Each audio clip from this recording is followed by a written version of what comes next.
Aminu ATA mai waka. Hashim je Hashim da aboki yau mun zo da batu akan soyayya. Ina yi zaton in ka so ta raso ta ba za ta mince ba, ta yi kaɗan ta raba ne da kai akan ta ba za a ji kaina ba. To albishirin ka aboki kan ƙaunar ta ba za na kurumce ba, alaƙar mu da kai ta fi gaban so ban ɗauke ka da wasa ba. Karkabiye mata, to karka zaƙe na faɗa mata da amana ni da abokina ba za ji kanmu ba kan soyayya. Altona ni da abokina ba za ji kanmu ba kan soyayya. Mana ni da abokina ba za ji kanmu ba kan soyayya. Ni da aboki ba za ji kanmu ba kan soyayya. Ni da aboki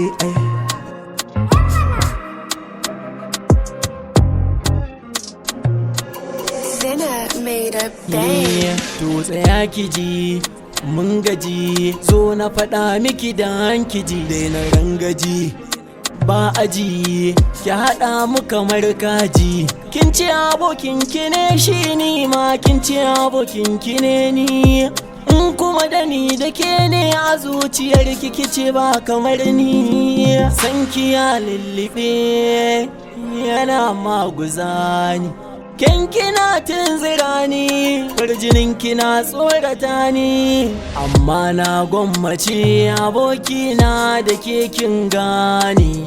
Ni da abokina ba za ji kanmu ba kan soyayya. A zatona ni da abokina ba za ji kanmu ba kan soyayya. Ni da abokina ba za ji kanmu ba kan soyayya. na ce miki ni da abokina ba za ji kanmu ba kan soyayya.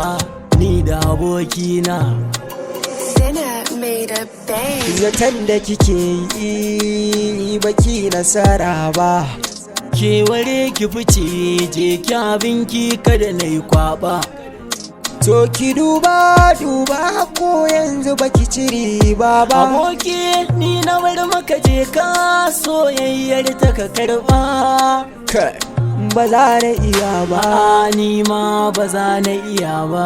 haba ka idan me kake karba. Ba zan zauna da mai yaudara ba, kai so ne ba aihu ba. to ai batta kiyaye hakan ba. Joshua on the mix.